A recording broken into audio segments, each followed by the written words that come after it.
semester taxation. In last class we are discussed about basic concepts and introduction. Basic concepts మనం క్రాక్స్లోని ఏమేమి చెప్పుకున్నామంటే last క్లాస్లోని మనం SSC అంటే ఎవరు, అలాగే పర్సన్, అలాగే నెక్స్ట్ మనకి అసెస్మెంట్ ఇయర్, ప్రీవియస్ ఇయర్, అలాగే previous year assessment year same, capital రిసిప్ట్స్కి క్యాపిటల్ ఎక్స్పెండిచర్కి, రెవెన్యూ రిసిప్ట్స్కి రెవెన్యూ ఎక్స్పెండిచర్కి, ఇలా వీటి గురించి మనం లాస్ట్ క్లాస్లో డిస్కస్ చేసాము. అలాగే బేసిక్ హిస్టరీ, అలాగే ట్యాక్సేషన్ అనేది ఎప్పటి నుంచి వచ్చింది, ఎలా గతంలో ఎలా పన్ను వసూలు చేసేవాళ్ళు, భారతదేశ ప్రభుత్వం ఎలా వసూలు చేసేది, బ్రిటిష్ గవర్నమెంట్ వాళ్ళు ఎలా వసూలు చేసేవాళ్ళు, అలాగే ముఘల్ చక్రవర్తి ఎలా వసూలు చేసేవాళ్ళు, పురాణ కాణాల్లో పన్ను ఎలా వసూలు చేసేది, ఇవన్నీ కూడా మనం బేసిక్ కాన్సెప్ట్స్లోని అలాగే హిస్టరీ ఆఫ్ ది ట్యాక్సేషన్లో మనం చెప్పుకోవడం అనేది జరిగింది. Now at present we are discussing the unit 1 exempted incomes and residential status. అంటే ఇక్కడ మనకి పన్ను పడే విధానం, వాటిలో మినహాయింపులు ఏంటి, వాటి గురించి, అలాగే రెసిడెన్షియల్ స్టేటస్ గురించి మనం తెలుసుకుందాం. సో ఇక్కడ ఫస్ట్ పాయింట్ ఇన్కమ్ అంటే ఏంటంటే ఆదాయం అనేది ఒక్కొక్కరికి ఒక్కొక్క రకంగా అనేది ఉండడం జరుగుతుంది. సో ఈ ఆదాయం అనేది depending upon their business people. ఉదాహరణకి వ్యాపారస్తులకి వ్యాపారం చేస్తే వాళ్ళకి లాభం వస్తుంది, ఎడ్యుకేషన్ ఇన్స్టిట్యూషన్స్కి వాళ్ళ ఇన్స్టిట్యూట్ రన్ చేస్తుంటే ఫీజెస్ రూపంలో వాళ్ళకి ఆదాయం వస్తుంది, అలాగే వాళ్ళకి ఇన్కమ్ ఏదైనా అయితే వస్తుందో దాని ఇన్కమ్ ప్రాఫిట్స్ కింద చెప్పుకుంటారు. సో ఇక్కడ depending upon the business, depending upon the profession, depending upon there doing the business or anything, చేసే పనిని బట్టి వాళ్ళకి ఆదాయం అనేది రావడం జరుగుతుంది. ఉదాహరణకి యూనివర్సిటీస్ ఉన్నాయి, కాలేజీలు ఉన్నాయి, పంచాయతీస్, ఇలా ఒక్కొక్కరికి ఒక్కొక్క రకంగా ఆదాయం వస్తుంది. గుళ్ళు, గోపురాలు, తీర్థయాత్రలు, ఇలా వాళ్ళకి హుండీల ద్వారా ఆదాయం అనేది రావడం జరుగుతుంది. కొంతమందికి పెన్షన్ వస్తుంది, ఏ పని చేయకుండా ముసలి వాళ్ళు ఉంటారు, వాళ్ళకి ఆదాయం అనేది పెన్షన్ రూపంలో అనేది రావడం జరుగుతుంది. అలాగే కాలేజీ పిల్లలు చదువుకుంటారు, స్కాలర్షిప్స్ మీద ఆధారపడుతుంది, అది వాళ్ళకి ఆదాయం కింద మనం చెప్పుకుంటాం. కొంతమంది ప్రైవేట్ బ్యాంక్స్ నడిపిస్తూ ఉంటారు, వాళ్ళకి అది ఆదాయం కింద చెప్పుకుంటాం. అలాగే డాక్టర్స్, లాయర్స్, చార్టెడ్ అకౌంట్స్ ఉన్నాయి, వాళ్ళ ప్రొఫెషన్, వాళ్ళ వృత్తి చేసే దాన్ని బట్టి వాళ్ళకి ఆదాయం వస్తుంది. సో ఇక్కడ ఆదాయం అనేది ఒక్కొక్కరికి ఒక్కొక్క రకంగా ఉంటుంది. సో వాళ్ళకి వచ్చే ఆదాయం యొక్క వివరాలని ఇప్పుడు మనం తెలుసుకుందాం. సో ఎవరికి వచ్చే ఇన్కమ్ ఎలా వస్తుంది, వాళ్ళకి డబ్బు ఎలా రిసీవ్ చేసుకుంటారు అనేది తెలుసుకుందాం. ప్రాఫిట్ ఆఫ్ బిజినెస్ ఇన్కమ్, వ్యాపారస్తులు ఉన్నారు, వాళ్ళ లాభాల మీద అనేది లాభం రావడం జరుగుతుంది. అలాగే గెయిన్, అలా ఏమన్నా వాటికి వచ్చే ఆదాయాలు కానీ లాభాలు కానీ ఇవన్నీ కూడా వాళ్ళకి వృత్తి కింద, వ్యాపారం కింద చెప్పుకుంటాం. అంటే ఉదాహరణకి గోల్డ్ బిజినెస్, వాళ్ళు బంగారం అమ్మితే సేల్ చేస్తే అది వ్యాపారం, అది వాళ్ళకి income. Iron business, steel business, ఇలా వాళ్ళు చేసే వ్యాపారాన్ని బట్టి వాళ్ళకి ఆదాయం రావడం జరుగుతుంది. అలాగే ప్రొఫెషన్ అంటే ఎవరు, డాక్టర్స్, లాయర్స్, చార్టెడ్ అకౌంటెంట్స్, ఇలా వీళ్ళు ప్రొఫెషన్ అంటారు. Profession means using their own skills, talent, knowledge, ఇలాంటివన్నీ ఉపయోగించి వాళ్ళు సంపాదిస్తూ ఉంటే వాటిని ప్రొఫెషనల్ ఇన్కమ్ కింద మనం చెప్పుకుంటాం. Dividend, so dividend means it is a amount invested in the కంపెనీస్లోని ఇన్వెస్ట్మెంట్ పెట్టినప్పుడు the profits of the company it is divided into number of parts, each part is called dividend. కంపెనీకి వచ్చిన లాభాలని ఎంతమంది share holders ఉంటే అంతమందికి division చేస్తారు. అలా ఈచ్ పార్ట్ని ఏమని పిలుస్తారంటే డివిడెంట్ కింద మనం చెప్పుకుంటాం. ఈ డివిడెంట్ అనేది కంపెనీ వాళ్ళు ఒక షేర్ హోల్డర్స్కి పే చేయడం అనేది జరుగుతుంది. ఎంత లాభం వచ్చినా సరే, ఎంతమంది షేర్ హోల్డర్స్ ఉంటే వాళ్ళకి పే చేయడం అనేది జరుగుతుంది.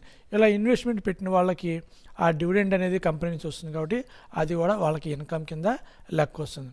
Voluntary contribution received by charitable, religious trust, universities, educational institutions and hospitals. అంటే స్వచ్ఛందంగా గుళ్ళు, దేవస్థానం, తిరుమల తిరుపతి దేవస్థానం కానివ్వండి, అలాగే షిరిడి టెంపుల్ కానివ్వండి, విజయవాడ దుర్గా మల్లేశ్వరి టెంపుల్ కానివ్వండి, ఇలా రిలీజియస్ టెంపుల్స్ ఉంటాయి. ఆ టెంపుల్స్కి హుండీలోనే డబ్బులు వేయటం, అలాగే డొనేషన్స్ ఇవ్వటం, ఇలా అన్నీ చేస్తూ ఉంటారు. అలాగే టీటీడీ దేవస్థానం వాళ్ళైతే ఇలా ఇచ్చిన వాళ్ళకి ఇన్కమ్ అనేది రకరకాల రూపాల్లో రావడం. ఒక హుండీ ద్వారానే వాళ్ళకి డైలీ 3 crores ఇన్కమ్ వస్తుంది. అలాగే అన్నదానం ట్రస్ట్ ద్వారా కొంత అమౌంట్, పిల్లల ఎడ్యుకేషన్కి కొంత అమౌంట్, ఇలా డబ్బు అనేది వాళ్ళకి రావటం అనేది జరుగుతుంది. అది వాళ్ళ ఇన్కమ్. సో వాళ్ళు హుండీ ఆదాయం అనేది టికెట్లు అనేవి అదే ధరిస్తారు. ఇలా వచ్చే వాటిని వాళ్ళ ఆదాయం కింద చెప్పుకున్నారు. అలా యూనివర్సిటీకి ఆదాయం ఎలా వస్తుంది?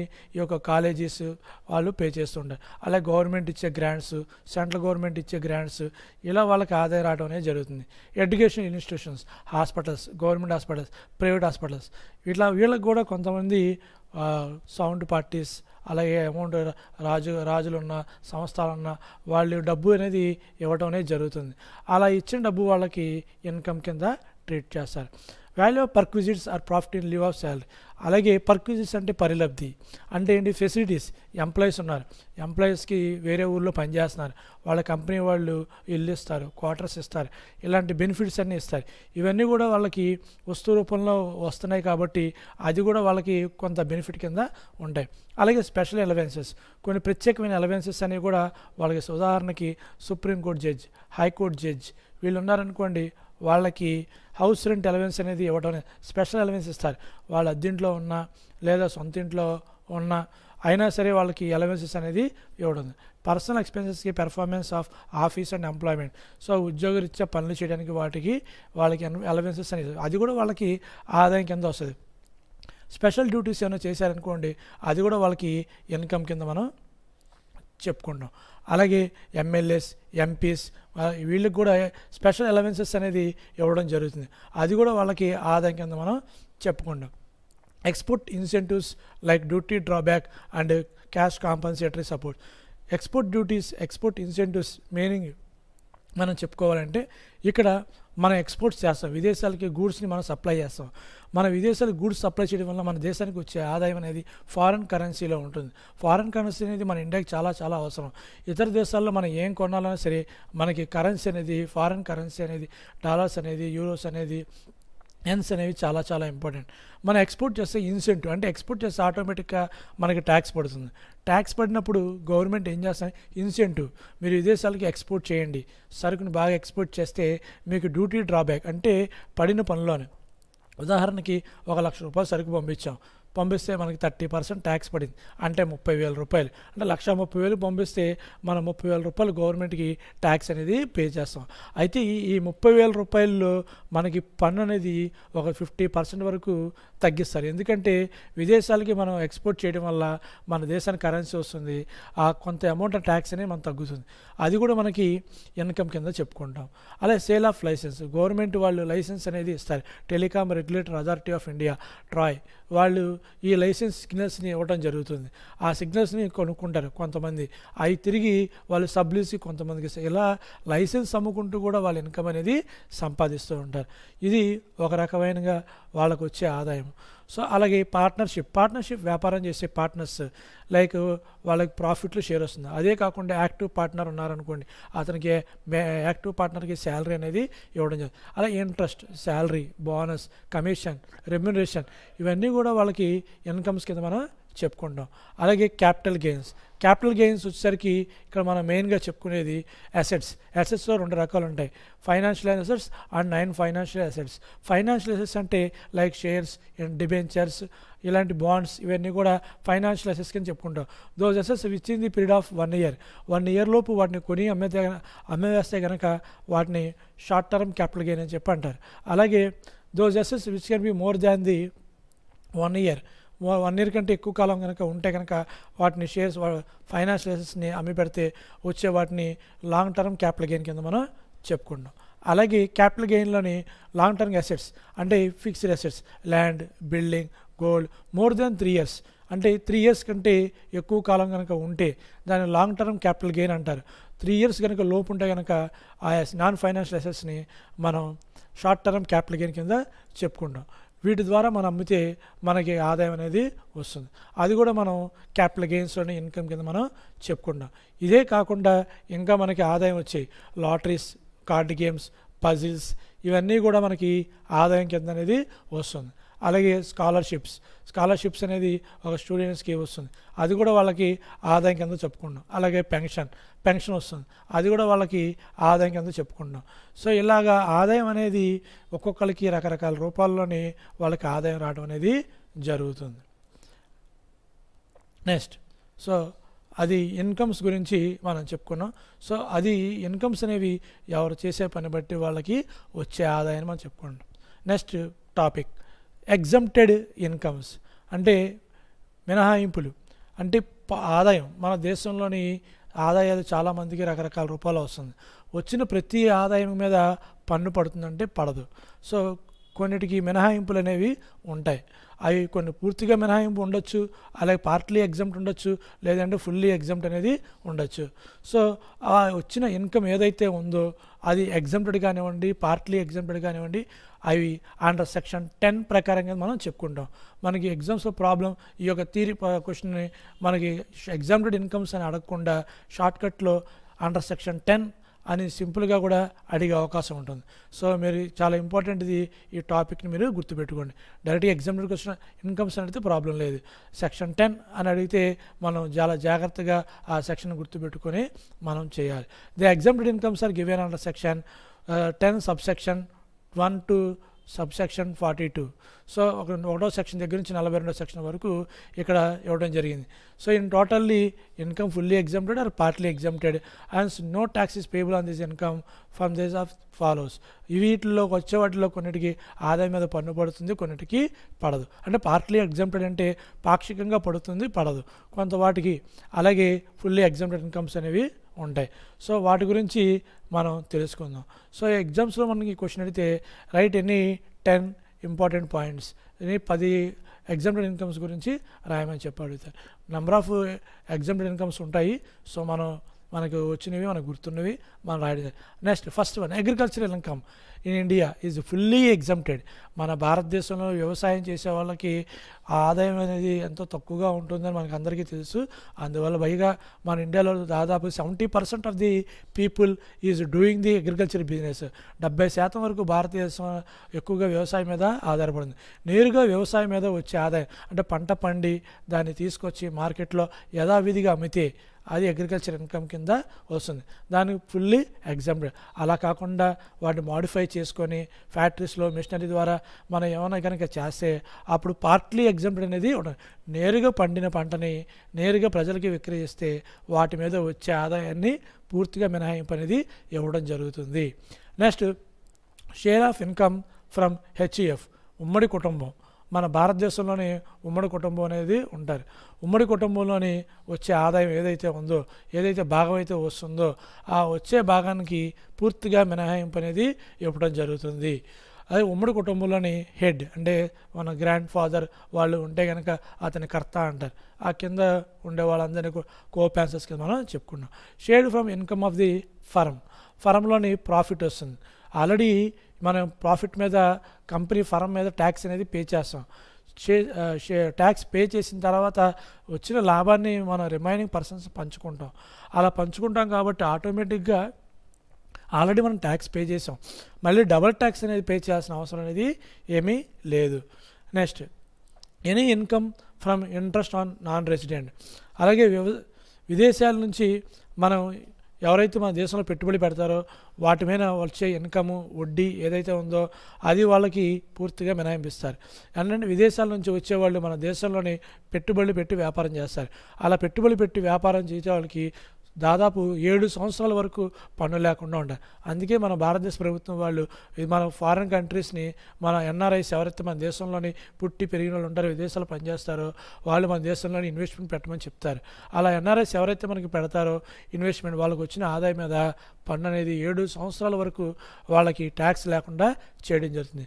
అలాగే ఆ డబ్బుల్ని బ్యాంకులో డిపాజిట్ చేసిన వాటి మీద ఆదాయం వచ్చినా వడ్డీలు వచ్చినా ఏమొచ్చినా సరే వాళ్ళకి 7 years వరకు ఎగ్జామ్టెడ్ ఇవ్వడం అనేది జరుగుతుంది.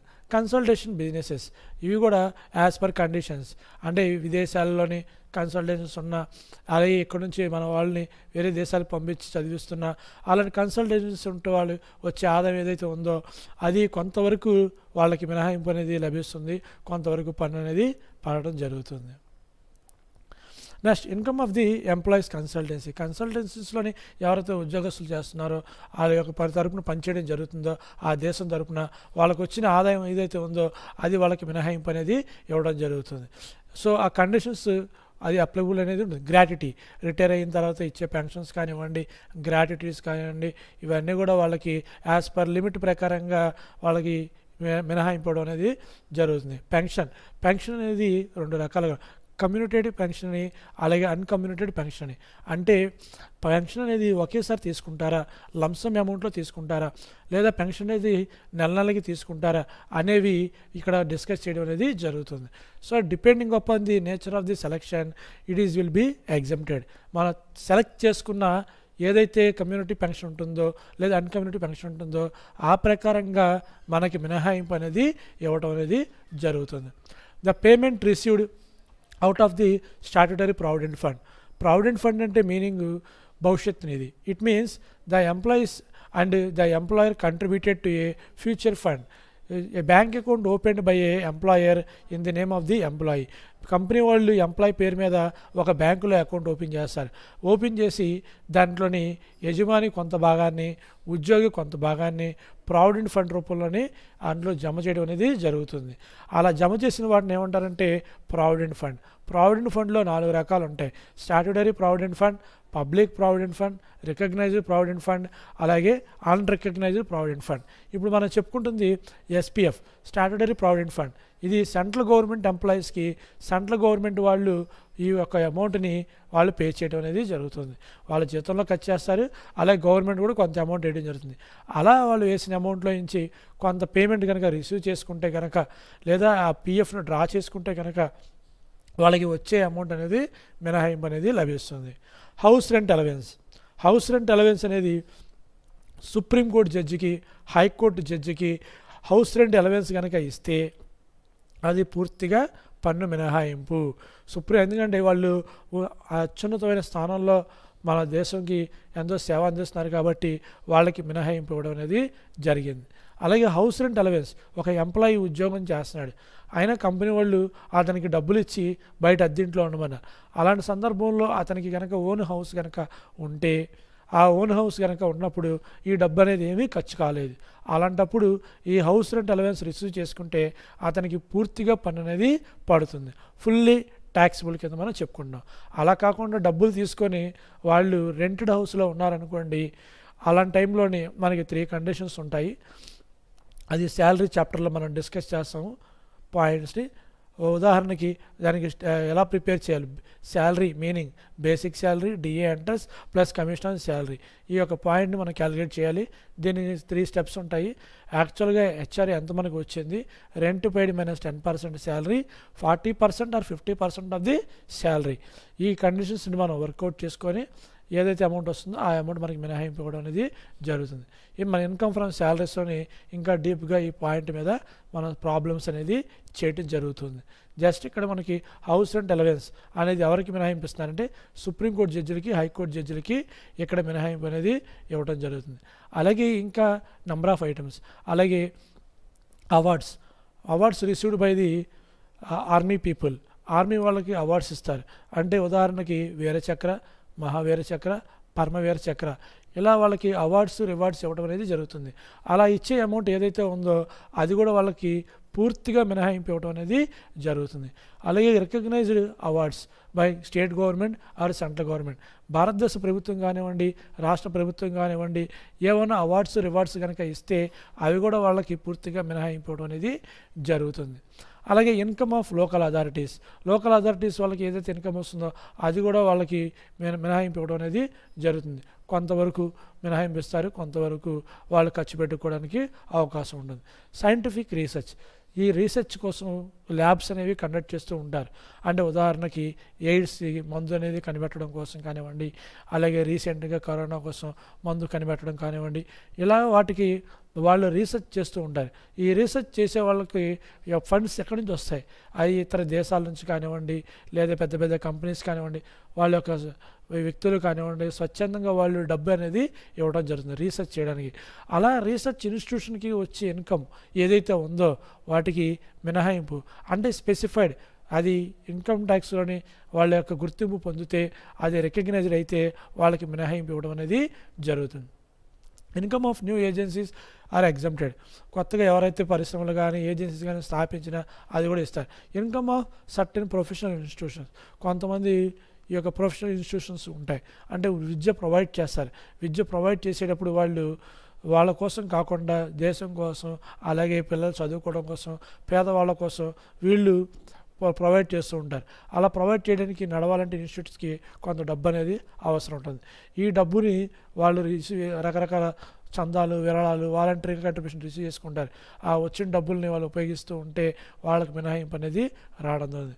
అలాగే నార్త్ సైడ్లో జమ్మూ కాశ్మీర్ కానివ్వండి, అటు మిజోరాం కానివ్వండి, ఇది కొన్ని ఏరియాల్లోని వ్యాపారాలు స్టార్ట్ చేయాలన్నా వాటికి అక్కడ పెద్దగా బిజినెస్ అనేది పెద్దగా జరగదు. అలాంటి వాటిల్లోని వాళ్ళు ఎవరైతే ఇన్వెస్ట్మెంట్ పెడతారో వాళ్ళకి పన్ను అనేది మన భారతదేశంలో దాదాపు 10 రాష్ట్రాల వరకు పన్ను మినహాయింపు అనేది ఉంది.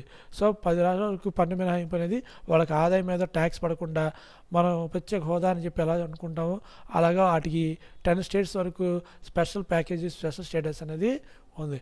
వాళ్ళకి పన్ను అనేది ఉండదు. Certain interest of income shall be exam. బ్యాంకుల్లో మనకి డబ్బు దాచుకుంటాం, ఆ వడ్డీ అనేది మొత్తం మీద ట్యాక్స్ పడదు. ఉదాహరణకి 5,000 రూపాయలు మనకి వడ్డీ వస్తే కనుక సంవత్సరం లోపు వస్తే అది మనకి మినహాయింపు ఇస్తారు. మిగతా ఎక్స్ట్రా వడ్డీ ఏదైతే ఉందో ఆ అమౌంట్ మీదుగా ఆటోమేటిక్గా టీడీఎస్, ట్యాక్స్ డిడక్టెడ్ సోర్స్ అనేది కట్ అయిపోతుంది, మన అకౌంట్లో నుంచి కట్. అందుకే బ్యాంకు వాళ్ళు రెగ్యులర్గా ఎవరైతే కస్టమర్స్ ఉంటారో వాళ్ళకి వాళ్ళు ఫోన్ చేయడం అనేది జరుగుతుంది. సో ఇంట్రెస్ట్ కూడా ఇన్కమ్ మీద కొంతవరకు మాత్రమే ఎగ్జామ్ట్ ఉంటుంది. ఉదాహరణకి 5,000 రూపాయలు వడ్డీ కనుక ఉంటే మినహాయింపు వస్తుంది. అలాగే ఎక్స్ట్రా వడ్డీ ఏదైతే ఉందో ఆ అమౌంట్ మీద ఆటోమేటిక్గా టీడీఎస్ అనేది కట్ అవుతుంది. ఎడ్యుకేషనల్ స్కాలర్షిప్స్, అలాగే విద్యార్థుల కోసం గవర్నమెంట్ కానివ్వండి, ఎడ్యుకేషన్ ఇన్స్టిట్యూషన్స్ కానివ్వండి, కాలేజెస్ కానివ్వండి స్కాలర్షిప్స్ అనేది ఇస్తారు. అలా వచ్చిన స్కాలర్షిప్ అతనికి ఆదాయం కింద ఉంటుంది.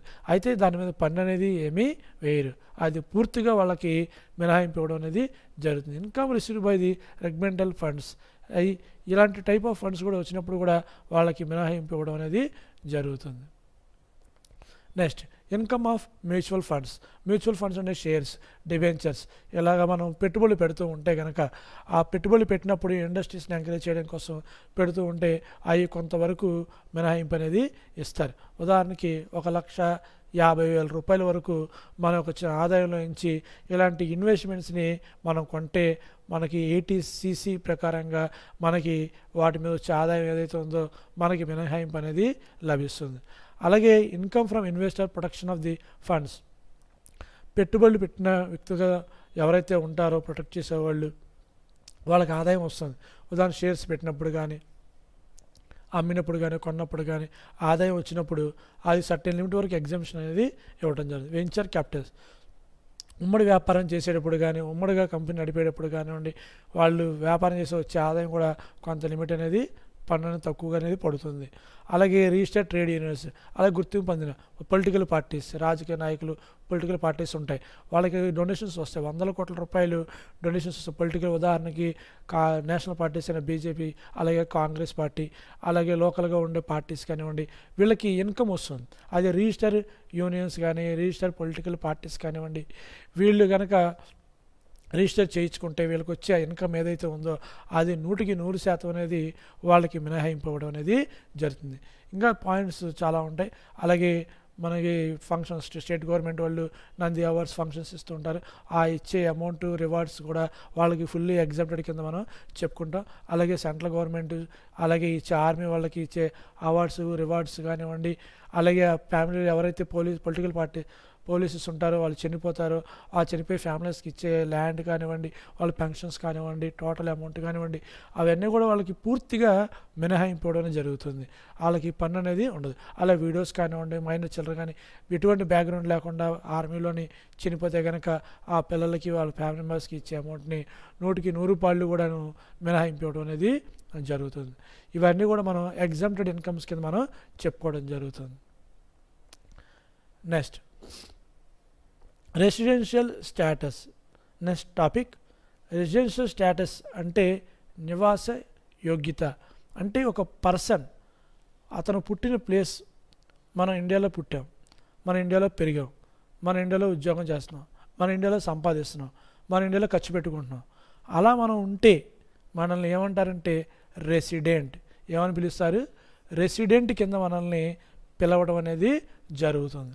సో మన ఇండియాలో పుట్టి, మన ఇండియాలో పెరిగి, మన ఇండియాలో ఉద్యోగం చేసుకుంటూ, మనం సంపాదించుకుంటూ ఉంటే రెసిడెంట్. ఏ దేశంలో ఎవరుంటారో ఆ దేశంలో ఉండే వ్యక్తి, ఆ దేశం సంపాదించుకునే వ్యక్తిని ఏమని పిలుస్తారు? రెసిడెంట్ కింద మనం చెప్పుకుంటాం. ఈ రెసిడెంట్లోని మళ్ళీ 2 రకాలుగా ఉంటాయి. రెసిడెంట్లీ, ఆర్డినరీ రెసిడెంట్. అంటే ఇక్కడే ఉండి ఇక్కడే పనిచేసుకునే వ్యక్తిని మన రెసిడెంట్ కింద చెప్పుకుంటాం. Resident but not ordinarily resident. Resident but not ordinarily resident అంటే కొంతకాలం వరకు, కొంత లిమిట్ వరకు ఇక్కడ ఉండడం జరుగుతుంది. అలాగే కొంతకాలం ఇతర దేశాల్లో ఉండడం జరుగుతుంది. ఆ లిమిట్ ఏదైతే పాటిస్తూ ఉంటాడో అతను కూడా రెసిడెంట్ కిందే వస్తాడు. అంటే ఉదాహరణకి ఒక సంవత్సరంలోని ఒక లాస్ట్ ఇయర్, ఒక సంవత్సరానికి 182 రోజులు ఉండాలి. అతను లాస్ట్ ఇయర్ కనుక ఉంటే అతను నాట్ ఆర్డినర్లీ రెసిడెంట్ కిందే వస్తారు. ఏవైతే ఈ 2 కండిషన్స్ని సాటిస్ఫై చేయలేకపోతాడో, రెసిడెంట్ సాటిస్ఫై చేయలేకపోతాడో, నాట్ ఆర్డినర్లీ సాటిస్ఫై అయిపోతాడు, అతను ఎన్ఆర్ఐ. అంటే విదేశాల్లో ఉంటూ విదేశాల్లో పనిచేసుకుంటూ ఉండే మన దేశ వ్యక్తిని మనం నాన్ రెసిడెంట్ కింద చెప్పుకుంటాం. అలాగే ఇతర దేశస్తులు ఉన్న వాళ్ళు కూడా మన దేశంలో ఉంటే కనుక వాళ్ళు మన ఎన్ఆర్ఐ కింద, నాన్ రెసిడెంట్ కింద మనం చెప్పుకుంటాం. సో ఇక్కడ క్లారిటీగా మనం తెలుసుకోవాల్సింది రెసిడెంట్ అంటే ఎవరు, నాట్ ఆర్డినర్లీ రెసిడెంట్ అంటే అతను ఎవరు, నాన్ రెసిడెంట్. ఈ 2 కండిషన్స్ సాటిస్ఫై చేయకపోతే ఆటోమేటిక్గా నాన్ రెసిడెంట్ కింద చెప్పుకుంటున్నాం. వాళ్ళకు వచ్చిన టోటల్ ఇన్కమ్ ఏదైతే ఉందో దాని ట్యాక్స్ మనం ఎలా క్యాలిక్యులేట్ చేయాలి అనేది మనం తెలుసుకోవడం అనేది జరుగుతుంది. సో ఇక్కడ కండిషన్స్ ఉంటాయి. అతను లాస్ట్ ఇయర్ ఎన్ని రోజులు ఉండాలి, అలాగే గతంలో ఎన్ని సంవత్సరాలకి ఎన్ని రోజులు ఉండాలి. ఈ బేసిక్ కండిషన్స్ సాటిస్ఫై చేస్తే అతను రెసిడెంట్ కింద మనం చెప్పుకుంటాం. బేసిక్ కండిషన్స్ సాటిస్ఫై చేయకపోతే అతను నాట్ ఆర్డినరీ రెసిడెంట్ కింద, నాన్ రెసిడెంట్ కింద రావడం జరుగుతుంది. So basic conditions. If an individual stays in India for a period of 182 days or more during the relevant previous year. మనకి ప్రీవియస్ ఇయర్ ప్రజెంట్ మనకి previous year ఏంటిది? 2019, 20. So 2019, 2020 అనేది మన previous year. ఆ previous ఇయర్లో అతను గత 182 రోజులు లేదా అంతకంటే ఎక్కువ రోజులు కనుక అతను ఉంటే కనుక అలా ఉండే వ్యక్తిని అతను రెసిడెంట్ కింద మనం చెప్పుకుంటాం. అలాగే if he stayed in India for a period of 60 days 60 రోజులు లేదా more during the relevant previous year. ఈ ప్రీవియస్ ఇయర్ కంటే గతంలోని 60 రోజులు ఉండాలి. అంటే ప్రీవియస్ ఇయర్లో 60 రోజులు, అలాగే నెక్స్ట్ ప్రీవియస్ ఇయర్కి ముందుగా ఉండే గత ప్రీవియస్ 4 years 4 సంవత్సరాలకి ఉండే వ్యక్తి అతను 365 రోజులు అనేది ఉండాలి. అంటే ప్రీవియస్ ఇయర్లోని 60 రోజులు ఉండాలి. లేదా దీనికి ముందు 60 రోజులతో పాటు గడిచిన దీనికి ముందున్న 4 సంవత్సరాలు అంటే 2018, 19, 17, 18 అలాగే 16, 17 ఇలా గడిచిన 4 సంవత్సరాలు. ఇప్పుడు గత సంవత్సరం కాకుండా దానికి ముందున్న 4 సంవత్సరాల్లో అతను 365 రోజులు అంతకంటే ఎక్కువ రోజులు కనుక ఉంటే అతను రెసిడెంట్ కింద రావటం జరుగుతుంది. ఫస్ట్ కండిషన్ మనం ఏం చెప్పుకున్నాం? అతని గత సంవత్సరంలోని 182 రోజులు మన భారతదేశంలోని అంతకంటే ఎక్కువ రోజులు కనుక ఉంటే అతను రెసిడెంట్, అతను మన నివాసి కింద చెప్పుకుంటాం. అలా కాకుండా లేదా గత సంవత్సరంలో 182 రోజులు లేడు, గత సంవత్సరం 60 రోజులు ఉన్నాడు. అంతకుముందు ఆ గత సంవత్సరానికి ముందు 4 సంవత్సరాల్లో 365 రోజులు కనుక ఉంటే, ఒక సంవత్సరంలో 100 రోజులు, ఇంకో సంవత్సరంలో 150 రోజులు, ఒక సంవత్సరం 30 రోజులు, అలా గడిచిన 4 సంవత్సరాల్లోని 360 రోజుల కంటే ఎక్కువ రోజులు కనుక ఉంటే అతను మనం రెసిడెంట్ కింద చెప్పుకుంటాం. If the above 2 conditions are not satisfied is a non resident. ఈ 2 కండిషన్స్ని సాటిస్ఫై చేయలేకపోతే అతను నాన్ రెసిడెంట్ కింద వస్తాడు. అసలు ఎన్ఆర్ఐ కింద మనం చెప్పుకుంటాం. ఇవి పాటించిన వ్యక్తి ఏవైతే మన దేశంలో పుట్టి మన దేశం పెరిగిన ఇతర దేశాల్లో పనిచేస్తూ ఉంటే అతను నాన్ రెసిడెంట్ కింద మనం చెప్పుకోవడం అనేది జరుగుతుంది. సో మెయిన్గా గత సంవత్సరంలోని 182 రోజులు అనేది అతను ఉండాలి, అంతకంటే ఎక్కువ రోజులు ఉండాలి. లేదంటే అతను గత సంవత్సరంలోని 60 రోజులు, గత సంవత్సరానికి ముందున్న రిలవెంట్గా ఉన్న ప్రీవియస్ ఇయర్కి 365 రోజులు లేదా అంతకంటే ఎక్కువ గడిచిపోయిన 4 సంవత్సరాల్లో అతను ఉండడం జరుగుతుంది. ఈ బేసిక్ కండిషన్స్ 2 కనుక సాటిస్ఫై చేస్తేనే అతను మనం రెసిడెంట్ కింద చెప్పుకుంటాం. సాటిస్ఫై చేయకపోతే కనుక నాన్ రెసిడెంట్ కింద మనం చెప్పడం జరుగుతుంది. Next special exemptions. కొంతమందికి ఈ స్పెషల్ ఎగ్జంప్షన్స్ అనేది ఉంటాయి. అంటే వాడు ఇండియా వాడే, ఇండియా వ్యక్తే, కానీ అతను ఈ యొక్క 180 రోజులు ఉండడం కానివ్వండి, అతను 365 రోజులు గతంలో ఉన్న 4 సంవత్సరాలు ఉండడం కానివ్వండి, అలాంటి అతనికి వర్తించు. ఉదాహరణకి an individual Indian citizen living in India for Indian employee out side. మన భారతీయుడు, మన దేశంలోనే ఉన్న వ్యక్తి, వ్యక్తిగతంగా ఉన్న వ్యక్తి, అతను ఇండియాలో మాత్రం లేడు, కానీ ఎక్కడ పనిచేస్తున్నాడు? Out side India. అతను ఎవరి కోసం పనిచేస్తున్నాడు? భారతదేశం తరపున పనిచేస్తున్నాడు. అంటే ఉదాహరణకి ఫారెన్ అంబాసిడర్స్ అంటే ఏంటి? విదేశాల్లోని మన భారతీయ పౌరుల కోసం అని చెప్పి అక్కడ ఉన్న వాళ్ళ కోసం చెప్పి అంబాసిడర్స్ అనేవాళ్ళు అక్కడ ఉండడం జరుగుతుంది. వాళ్ళు మన భారతీయులు అక్కడ ఎలా ఉన్నారు, వాళ్ళ బాగోగులు చూడడానికి మన దేశం తరపున ప్రముఖ దేశాల్లోని ఒక వ్యక్తి ఉండడం జరుగుతుంది. అతను మన ఇండియా వాడే, కానీ ఇండియాలో ఉండడు ఎక్కువ, అతను ఎక్కువగా విదేశాల్లోనే ఉంటాడు. అలాంటి వ్యక్తిని కూడా మనం రెసిడెంట్ అనే అంటాం. అతనికి ఈ రోజులు అనేవి వర్తించవు. ఎందుకని? అతను మన దేశం తరపున పనిచేస్తున్నాడు కాబట్టి అతనికి ఇక్కడికి రావడం అనేది కుదరదు. కాబట్టి మన దేశం కోసం, మన దేశ ప్రజల కోసం అతను ఇతర దేశాల్లో ఉన్నాడు కాబట్టి అతనికి మినహాయింపు అనేది ఉంటుంది. అలాగే Indian citizen being a crew member Indian ships. సముద్ర ప్రయాణం జరుగుతుంది. సముద్రంలో షిప్ వాళ్ళు ఎన్నో నెలలు వాళ్ళు షిప్పుల్లోని ప్రయాణం చేస్తూ ఉంటారు. మన భారతీయులు షిప్పులను హిందూ మహాసముద్రం, బంగాళాఖాతం ఇలా ఎక్కువ కాలం వాళ్ళు సముద్రంలోనే ప్రయాణం చేస్తూ ఉంటారు. వాళ్ళు దేశం దాటి అవుటర్లోనే ఉండడం జరుగుతుంది. అలాంటి వాళ్ళు కూడా మన రెసిడెంట్ కిందే మనం చెప్పుకుంటాం. అంతేగాని దేశం బయటే ఉన్నారు, ఎన్నో సంవత్సరాలు అక్కడే ఉన్నారని చెప్పేసి వాళ్ళని మన నాన్ రెసిడెంట్ అని అనము. అలాగే ఇండియన్ పర్సన్ సిటిజన్, ఈ person Indian visiting in India. So భారతీయుడు అయ్యండి, అలాగే పర్సన్ ఇండియాలో పుట్టి అతను ఇండియా అప్పుడప్పుడు వచ్చి చూసి వెళ్తున్న వ్యక్తి కూడా అతను కూడా భారతీయుడి కిందే లెక్క వస్తారు. అతను కూడా మన దేశ పౌరుడి కింద మనం చెప్పుకుంటాం. ఇలా కొంతమందికి మినహాయింపు అనేది ఉంటుంది.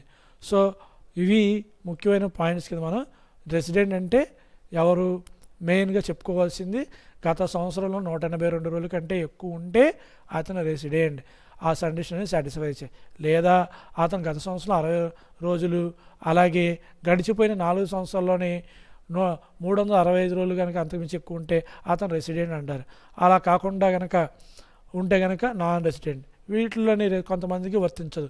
ఎవరంటే ambassadors living in India from an employment, ఉద్యోగరీత్యా ఇతర దేశాలు పనిచేస్తున్న, అలాగే క్రూ మెంబర్ ఇండియన్ షిప్లోని వాళ్ళు మెంబర్స్ కానివ్వండి, జాబ్ చేసేవాళ్ళు, అలాగే ఆరిజిన్ ఇండియాలో పుట్టి పెరిగిన వ్యక్తి, అలాగే తిరుగుతూ ఉంటే కనుక దేశం పని మీద, అలాంటి వాళ్ళు కూడా ఈ యొక్క మినహాయింపు అనేది రావటం జరుగుతుంది.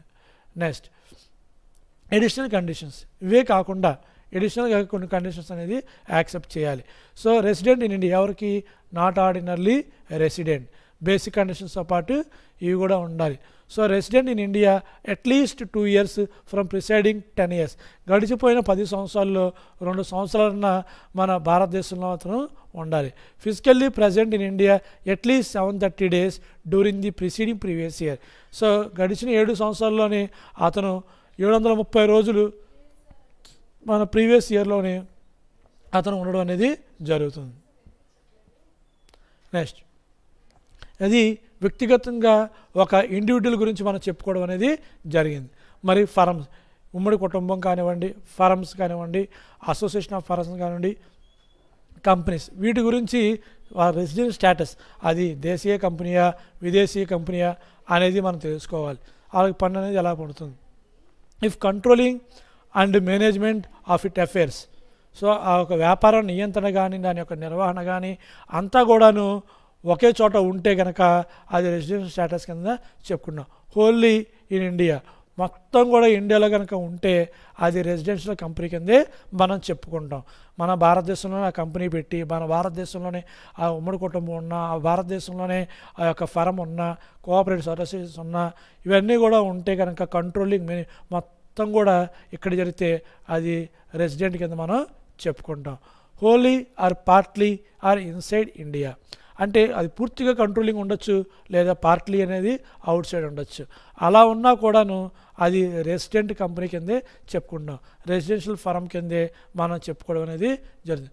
హోల్లీ అవుట్ సైడ్, బయటే ఉంటే కంట్రోలింగ్ అంతా కూడా బయటే ఉంటే కనుక అది విదేశీ కంపెనీ కింద మనం చెప్పుకుంటాం.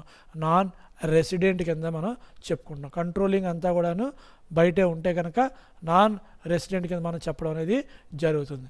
Residential status of a company, ఒక రెసిడెన్షియల్ స్టేటస్ ఆఫ్ కంపెనీకి ఎలా ఉంటుంది? సో ఈ Indian company always a resident.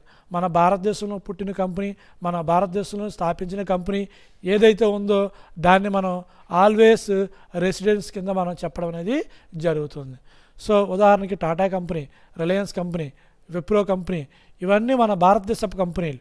ఇవన్నీ కూడా మన దేశంలోని స్థాపించిన కంపెనీలు కాబట్టి ఇవి ఎప్పుడు కూడా రెసిడెంట్ కంపెనీ కింద మనం చెప్పుకుంటాం. Other companies if controlling and management wholly in India or wholly or partly outside India. మన అదర్ కంపెనీస్ అంటే విదేశాల నుంచి వచ్చి మన దేశంలో పెట్టుబడి పెట్టారనుకోండి, అది 100% ఇక్కడే పెట్టుబడి పెట్టి అది ఇక్కడే మేనేజ్మెంట్ చేస్తూ ఇక్కడే కంట్రోలింగ్ ఉంటూ అంతా ఇక్కడే జరిగితే ఇతర దేశాల నుంచి వచ్చిన పెట్టుబడి పెట్టే కంపెనీని కూడా మనం రెసిడెంట్ కంపెనీ కింద మనం చెప్పుకుంటాం, ఇండియన్ కంపెనీ కింద మనం చెప్పుకుంటాం. Wholly or partly outside India, అది కంట్రోలింగ్ అనేది ఉదాహరణకి కోకోకోలా కంపెనీ, పెప్సీ కంపెనీ, ఈ రెండు దాదాపు ప్రపంచంలోని అన్ని దేశాల్లోనే విక్రయిస్తున్నారు. ఈ యొక్క మెయిన్ హెడ్ ఆఫీస్ ఎక్కడ ఉంటుందంటే అమెరికాలో ఉంటుంది. సో కోకోకోలా కంపెనీ కానీ అది జార్జ్ అట్లాంటాలోని ఈ యొక్క కంపెనీ అనేది ఉండటం జరుగుతుంది. వాళ్ళు త్రూ అవుట్ వరల్డ్ వైడ్గా సప్లై చేస్తారు. వాళ్ళు పెట్టుబడులు ఇక్కడ పెడతారు, వాళ్ళు వ్యాపారం ఇక్కడ చేసుకుంటారు, కానీ కంట్రోలింగ్ ఎక్కడ ఉంటుంది? వాళ్ళ దేశంలో ఉంటుంది. వాళ్ళు లాభాలన్నీ సంపాదిస్తారు. ఆ లాభాలన్నీ ఎక్కడికి వెళ్ళిపోతున్నాయి? మన దేశంలో ఖర్చు పెట్టరు, వాళ్ళందరూ ఇతర దేశాలకి పంపిస్తూ ఉంటారు. వాళ్ళు ఎప్పుడు కూడా విరాళాలు ఇచ్చి చేయడం అనేది మనం ఎప్పుడు కూడా చూస్తుంటాం. అమెజాన్ కానివ్వండి, ఫ్లిప్కార్ట్ కానివ్వండి, అలాగే నెక్స్ట్ కోకోకోలా కంపెనీ కానివ్వండి, పెప్సీ కంపెనీ కానీ, ఇవన్నీ కూడా అమెరికన్ కంపెనీస్. వీళ్ళు ఇక్కడ వ్యాపారం చేసుకొని సంపాదించుకొని వాళ్ళ దేశానికి అనేది తీసుకెళ్తారు. వీళ్ళకి అందుకే ట్యాక్స్ మన దేశీయ కంపెనీ వాళ్ళకైతే 30% ట్యాక్స్ అనేది వేయడం జరుగుతుంది. ఈ నాన్ రెసిడెంట్ కంపెనీస్కి వాళ్ళు 40% ట్యాక్స్ వేస్తారు. వచ్చిన లాభం మీద వీళ్ళకి 40% ట్యాక్స్ వేస్తారు. అదే ఇండియన్ కంపెనీస్ అయితే, ఇండియాలో పుట్టిన కంపెనీస్కి అయితే 30% వాళ్ళ ఇన్కమ్ మీద ట్యాక్స్. అంటే ₹1,00,00,000 సంపాదిస్తే, వాళ్ళ వ్యాపారం చేసే లాభం సంపాదిస్తే మన ఇండియన్ కంపెనీస్కి అయితే 30% ట్యాక్సేషన్ ఉంటుంది. అదే అమెరికన్ కంపెనీస్కి అలాగే ఫారిన్ కంపెనీ బేస్డ్ కంపెనీస్కి అయితే 40% ట్యాక్స్ అనేది వాళ్ళకి మనం ఛార్జ్ చేయడం అనేది జరుగుతుంది. వాళ్ళందుకే మన కంపెనీస్ వాళ్ళు మన దేశంలోని ఎక్కువగా డెవలప్మెంట్ వాటికి వ్యాపారం చేసామా, లాభాలు సంపాదించుకున్నామా, వెళ్ళిపోయామా అనే ఉద్దేశంతోనే వాళ్ళు ఎక్కువగా ఉండడం జరుగుతుంది. రీసెంట్లీగా మనం చూసుకుంటే చాలామంది కూడా కరోనాకి ఎంతోమంది 1,500 crores టాటా కంపెనీ వాళ్ళు 1,500 కోట్ల రూపాయలు మన సెంట్రల్ గవర్నమెంట్ ఫండ్స్ ఇచ్చారు. ఎందుకని? ఇండియన్ కంపెనీ, మన భారతదేశం కంపెనీ కాబట్టి ఇవ్వడం జరిగింది. ది రిలయన్స్ వాళ్ళు 500 crores వాళ్ళ అమౌంట్ని కంట్రిబ్యూట్ చేశారు. ఇలా అమౌంట్ని కంట్రిబ్యూట్ చేయడం వల్ల వాళ్ళకి మినహాయింపు వచ్చినా మన భారతదేశ కంపెనీ కాబట్టి వాళ్ళ జనాల్లోని పేరు ప్రతిష్టలు ఉండాలి కాబట్టి వాళ్ళు దేశానికి సోషల్ రెస్పాన్సిబిలిటీ ఉండాలి కాబట్టి పే చేస్తారు. That is the resident company. ఈ రెసిడెన్స్ కంపెనీకి మనం చెప్పుకుంటాం. అది ఇతర కంపెనీలు అనుకోండి, ఫారిన్ కంపెనీస్ వాళ్ళు అమౌంట్ ఇచ్చింది మనకి చాలా తక్కువ తెలియదు. Next problem. ఇక్కడ మనకి ప్రాబ్లం చేసేటప్పుడు సమ్స్, రెసిడెన్స్ స్టేటస్ అనేది వాళ్ళ ఇన్కమ్ ఎలా సంపాదిస్తారు, ఆ సంపాదించిన ఇన్కమ్ మీద వాళ్ళకి ట్యాక్స్ అనేది ఎలా పడుతుంది అనే పాయింట్లు మనం ఇక్కడ జాగ్రత్తగా తెలుసుకోవాలి. ఇక్కడ ట్యాక్స్ ఎలా పడుతుంది అనేది తెలుసుకోవాలి. ఓకే. Next residential status. ఇక్కడ టోటల్ ఇన్కమ్ వచ్చిన వ్యక్తిని మనం 3 parts కింద resident, not ordinary resident, non resident అని చెప్పి మనం 3 భాగాల కింద చేయడం జరుగుతుంది. Resident, not ordinary resident, non resident. Resident అంటే ఇండియాలో పుట్టి ఇండియాలో పెరిగిన వ్యక్తులు అవ్వచ్చు. నాట్ ఆర్డినరీ కండిషన్స్, బేసిక్ కండిషన్స్తో పాటు అడిషనల్ కండిషన్స్ సాటిస్ఫై చేస్తే నాట్ ఆర్డినరీ రెసిడెంట్ అంటారు. ఏ కండిషన్ సాటిస్ఫై చేయకపోతే కనుక అతను నాన్ రెసిడెంట్ కింద చెప్పుకుంటాం. సో అలాంటి వ్యక్తులకి పన్ను అనేది ఎలా వేస్తాం? ఇన్కమ్ అనేది ఇక్కడ ఎలా క్యాలిక్యులేట్ చేస్తాం? ఇక్కడ first point, income received in India whether accrued in India or outside India. అంటే మన భారతదేశంలో ఆదాయం కనుక సంపాదించి లేదా మన భారతదేశంలో ఆదాయాన్ని ఆర్జించిన, సంపాదించిన రిసీవ్ చేసుకున్న ఆ డబ్బుని అతను వేరే దేశంలో కనుక రిసీవ్ చేసుకుంటే, అతను అమౌంట్ని అవుట్ సైడ్ ఇండియా కనుక ఉంటే, అలా ఉన్న అమౌంట్ ఏదైతే ఉందో మూడిట్లో పన్ను వేయాలి. ఆ అమౌంట్ ఎస్ అంటే ఉదాహరణకి ఒక 10,000 ఉందనుకోండి.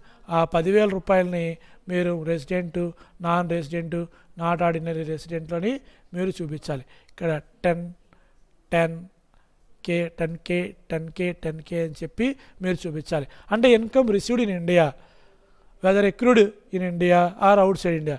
మన భారతదేశం సంపాదించినా లేదంటే అవుట్ సైడ్ ఇండియా సంపాదించినా అది రిసీవ్ చేసుకుంటే అది మూడిట్లోని ట్యాక్స్ పడుతుంది. ఉదాహరణకి చిన్న ఎగ్జాంపుల్గా మనం చెప్పుకుందాం. Income received in Delhi and earned in America. అమెరికాలోని మనం సంపాదించాం. ఆ ఇన్కమ్ని ఇండియాలో కనుక రిసీవ్ చేసుకుంటే మూడిట్లోని మనం ట్యాక్స్ వేయాలి. అంటే రెసిడెంట్లో ట్యాక్స్ పడుతుంది, నాట్ ఆర్డినరీ రెసిడెంట్ ట్యాక్స్ పడుతుంది, నాన్ రెసిడెంట్లోని ట్యాక్స్ పడుతుంది. అలాగే income deemed to be received in India whether accrued in India or outside India.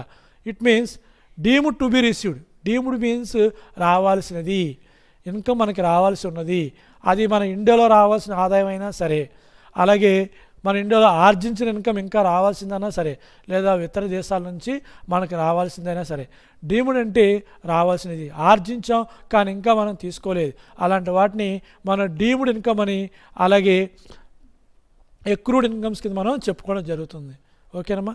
ఇలా వచ్చిన ఇన్కమ్ ఏదైతే ఉందో, ఉదాహరణకి income received, or deemed to be received in Andhra Pradesh whether accrued in America or in Sri Lanka. మన ఇండియాలోని receive చేసుకున్నాం కానీ అది ఎక్రూ చేసింది outside India. Outside ఇండియాలో మనం సంపాదించాం. అంటే ఏంటి, ఉదాహరణకి మనకి ఇల్లు అమెరికాలో ఉంది, అక్కడ రెంట్ మనకు వచ్చింది. ఆ రెంట్ని అమౌంట్ని మనం ఎక్కడ రిసీవ్ చేసుకున్నాం, ఇండియాలో రిసీవ్ చేసుకున్నాం.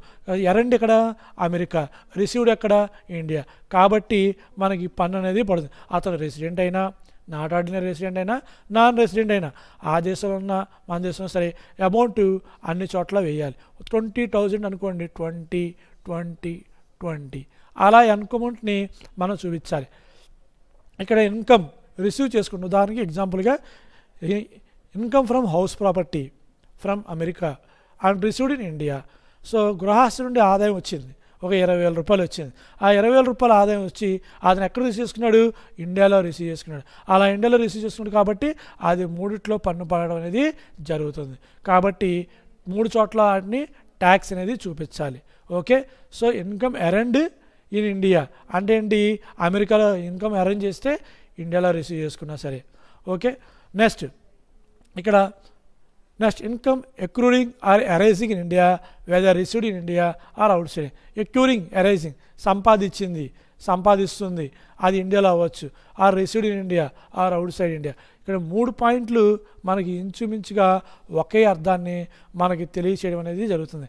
నువ్వు సంపాదించే ఇతర దేశం సంపాదించి ఇక్కడ తీసుకున్నా సరే, లేదా ఇతర దేశాల్లో సంపాదించి మన దేశంలో తీసుకున్నా సరే, అలాగే సంపాదించాల్సింది మన దేశంలో సంపాదించి ఆర్జించింది, ఇన్కమ్ వచ్చింది కానీ ఇంకా రిసీవ్ చేసుకోవాలా, అది ఇతర దేశంలోని రిసీవ్ చేసుకున్నా సరే, లేదా అక్కడ సంపాదించింది అక్కడ ఎక్రూ చేసింది మనం ఇక్కడ రిసీవ్ చేసుకోవాల్సిందనే సరే, అలాగే ఇక్కడ రావాల్సినది అక్కడ మనం తీసుకున్నది, అక్కడ రావాల్సినది ఇక్కడ తీసుకుంది, ఇలా 3 రకాలుగా ఉన్న పాయింట్లని మనం కామన్గా మనకి పన్ను అనేది పడడం అనేది జరుగుతుంది. సో సింపుల్గా చెప్పాలంటే income earned in India and received outside India అంటే మన దేశంలో రిసీవ్ చేసుకొని బయట దేశంలోనే మనం సంపాదిస్తే తీసుకుంటే అది మూడిట్లో ట్యాక్స్ పడుతుంది. అలాగే income earned out side India and received in India, అలాగే అవుట్ సైడ్ మనం సంపాదించి ఇక్కడ తీసుకున్నా సరే, అలాగే అక్కడ సంపాదించి ఇక్కడ తీసుకున్నా సరే, ఇక్కడ సంపాదించి ఎక్కడ తీసుకున్నా సరే, బయట సంపాదించి ఇక్కడ తీసుకున్నా సరే, అదే ఇండియాలో సంపాదించి ఇండియాలో తీసుకున్నా సరే, ఇవి మూడిట్లో పన్ను అనేది పడడం అనేది జరుగుతుంది. ఎస్ఎస్ అంటే ఆ అమౌంట్ని రెసిడెంట్ కానివ్వండి, అలాగే నాట్ ఆర్డినరీ రెసిడెంట్ కానివ్వండి, అలాగే నాన్ రెసిడెంట్ కానివ్వండి, మూడిట్లో మనకి ట్యాక్స్ అనేది పడడం అనేది జరుగుతుంది. ఓకే. నెక్స్ట్ ఇక్కడ ఎగ్జాంపుల్గా income earned in America and received in India fully taxable, మూడిట్లో పన్ను వేయండి. అలాగే income from house property in Bangladesh received in India మూడిట్లో ట్యాక్స్ పడుతుంది. అమౌంట్ 3 చోట్ల వేయండి. అలా మనం వచ్చిన ఇన్కమ్ని మూడిట్లోని సబ్స్టిట్యూట్ చేయాలి. Okay, next income deemed to be accrued and arised in India whether received and outside India. So మన ఇండియాలోని రావాల్సిన ఇన్కమ్ ఏదైతే ఉందో అది ఇండియాలో రిసీవ్ చేసుకుంటే కనుక ఆ అమౌంట్ని మనం 3 చోట్ల డీమ్డ్ టు బి అక్రూడ్ అంటే రావాల్సినది అది ఇండియాలో కానివచ్చు లేదా రిసీవ్డ్ ఇన్ ఇండియా మన దేశంలో సంపాదించి మన దేశంలో రిసీవ్ చేసుకున్నా సరే మనకి మూడిట్లో ట్యాక్స్ అని పడుతుంది. లేదా అవుట్ సైడ్ రిసీవ్ చేసుకున్నా సరే మనకి ట్యాక్స్ అనేది పడుతుంది. ఇండియాలో సంపాదించి ఇండియాలో తీసుకున్నా, ఇండియాలో ఆర్జించి ఇండియాలో తీసుకున్నా, లేదంటే బయట తీసుకున్నా సరే మనకి మూడిట్లో ట్యాక్స్ పడడం అనేది జరుగుతుంది. Next income received and accrued out side India from A business controlling setup in India. అంటే మనం వ్యాపారాన్ని received and out side income received and accrued out side but controlled from India మన భారతదేశం నుంచి కంట్రోల్లో ఉంది. అంటే ఇన్కమ్ ఉదాహరణకి ఇన్కమ్ రిసీవ్డ్ మన ఇన్కమ్ని ఫారెన్ కంట్రీలో రిసీవ్ చేసుకున్నాం. ఇన్కమ్ రిసీవ్డ్ ఇన్ యూకేలో రిసీవ్ చేసుకున్నాం. అలాగే ఎర్న్డ్ కూడా అక్కడే ఎర్న్ చేసాం. సో సంపాదించింది యూకేలోనే, రిసీవ్ చేసుకుంది కూడా యూకేలోనే, విదేశాల్లో సంపాదించి విదేశాల్లోనే మనం తీసుకోవడం జరిగింది. కానీ అది మన భారతదేశంలో కనుక కంట్రోలింగ్ ఉంటే మన భారతదేశంలో కనుక కంట్రోల్ ఉంటే అది రెసిడెంట్ నాట్ ఆర్డినరీ రెసిడెంట్ కింద ట్యాక్స్ అనేది పడుతుంది. నాన్ రెసిడెంట్లోని పన్ను పడదు. ఎగ్జాంపుల్గా అమౌంట్ ఉదాహరణకి income earned in UK and received in UK but controlling and management in India మన ఇండియాలో కంట్రోలింగ్ కనుక ఉంటే అది 2 చోట్ల ట్యాక్స్ పడుతుంది. ఉదాహరణకి ఒక 20,000 అనుకోండి, 2020 అని చెప్పి మన రెసిడెంట్ నాన్ రెసిడెంట్లోనే రాయాలి. ఓకేనమ్మా, ఇది పాయింట్. ఎగ్జాంపుల్గా ఇండియాలో సంపాదించి ఇండియాలో కనుక తీసుకుంటే మనం ఈ యొక్క 2 చోట్ల పన్ను అనేది మనం చూపించాలి. Okay, next point income received and accrued out side India from A business controlled from out side India. బయట దేశం సంపాదించి బయటే తీసుకుంటే కంట్రోలింగ్ అనేది అవుట్ సైడే ఉంటే మొత్తం అవుట్ సైడ్ ఉంటే నువ్వు సంపాదించింది అమెరికాలోని, నువ్వు ఉంటుంది అమెరికాలోని, కాబట్టి నీకు కంట్రోలింగ్ కూడా అక్కడే ఉంది. అలాంటప్పుడు నీకు ఆ యొక్క రెసిడెంట్ ఏదైతే దేశ రెసిడెంట్లో ఉంటావో ఆ యొక్క ఊరిలో మాత్రమే నీకు ట్యాక్స్ అనేది పడుతుంది. అక్కడ మాత్రమే నీకు ట్యాక్స్ అనేది చెల్లించాలి. సో అప్పుడు రెసిడెంట్లో మాత్రమే ట్యాక్స్ పడుతుంది. ఇక్కడ నో కింద నాట్ ఆర్డినరీ రెసిడెంట్లోని నాన్ రెసిడెంట్లోని నో. ఉదాహరణకి చిన్న ఎగ్జాంపుల్గా మనం చెప్పుకుందాం. ఇన్కమ్ రిసీవ్డ్ ఇన్ అమెరికా యూఎస్ఏలో మనకి ఇన్కమ్ వచ్చింది and received in USA, income earned in USA received in USA and controlling out side India. Controlling కూడా ఎక్కడ ఉంది? అవుట్ సైడే కంట్రోలింగ్ అనేది ఉంది. అలాంటి సందర్భంలోని అక్కడ ఓన్లీ రెసిడెంట్లో మాత్రమే ట్యాక్స్ పడడం అనేది జరుగుతుంది. ఫర్ ఎగ్జాంపుల్ అమౌంట్ ఒక 30,000 అనుకోండి, 30,000 ఓన్లీ మీరు రెసిడెంట్లో వేయండి, నాట్ ఆర్డినరీ రెసిడెంట్లోని నాన్ రెసిడెంట్లోని మీరు చూపించాల్సిన అవసరం ఏమీ లేదు. ఎగ్జాంపుల్గా మనకి అమౌంట్ వచ్చేసరికి ఉదాహరణకి received in USA and earned in USA but controlling is also in USA. బయట రిసీవ్ చేసుకొని బయట కంట్రోలింగ్ ఉంటే అదంతా కూడా వాళ్ళకి అక్కడే పన్ను అనేది పడుతుంది. అలాగే income earned and received outside India but later limited to India. విదేశాల్లో సంపాదించి విదేశాల్లో ఆర్జించి అక్కడే తీసుకొని తర్వాత కొంతకాలం తర్వాత మన దేశానికి వస్తే ఆ డబ్బు మీద ట్యాక్స్ పడదు. మనం చూసే ఉంటాం, విదేశాల్లో సంపాదిస్తే ఆ డబ్బుని కొన్నాళ్ళ తర్వాత ఇండియాకి వచ్చి సెటిల్ అవుతే వాళ్ళకి పన్ను వేయరు. అన్ట్యాక్స్డ్ ఫారెన్ ఇన్కమ్ ఏదైతే ఉందో అది మినహాయింపు అనేది లభిస్తుంది. ఓకే, ఇక్కడ ఒక్కసారి మనం పాయింట్స్ని రెఫర్ చేసుకుందాం. ఈ టేబుల్ని మీరు చాలా జాగ్రత్తగా చదవండి. ఈ టేబుల్ని మనం ఉపయోగించుకుంటే వీటి మీద రేపు నెక్స్ట్ క్లాస్ మనం వీటి మీద ప్రాబ్లమ్స్ అనేది చేయడం జరుగుతుంది. సో ఉదాహరణకి income earned in India received in India, income earned in India received outside India, income earned out side India received in India and ఇవన్నీ కూడా మనకి మూడిట్లో ట్యాక్స్ అనేది పడుతుంది. Income received outside India and earned out side and but controlling in India, controlling ఇండియాలో ఉంటే కనుక మనకి 2 చోట్ల పన్ను అనేది పడుతుంది. Around out side India and received outside India, controlling is also out side India, మనకి ఒక చోటే పన్ను అనేది పడుతుంది. ఓకే, అది ఒక చోటే పన్ను పడుతుంది. అలాగే విదేశాల్లో సంపాదించి ఆ డబ్బు మనం ఇండియాకి తీసుకొచ్చామనుకోండి, అప్పుడు మనకి పన్ను అనేది ఎక్కడా పడదు. అలాగే అగ్రికల్చర్ ఇన్కమ్ ఇన్ ఇండియా ఉందనుకోండి, మనకి పన్ను అనేది పడదు. ఓకే, అలాగే అన్టాక్స్డ్ ఫారెన్ ఇన్కమ్, విదేశాల నుంచి మనం డబ్బు తీసుకొచ్చామనుకోండి, వాటికి కూడా మనకి పన్ను అనేది పడదు. ఎందుకంటే 7 సంవత్సరాల వరకు మినహాయింపు అనేది ఇస్తారు. ఓకే, ఇక్కడ నెక్స్ట్ క్లాస్లోని మనం ఈ యొక్క రెసిడెన్షియల్ స్టేటస్ మీద ప్రాబ్లమ్స్ని మనం చెప్పుకోవడం జరుగుతుంది.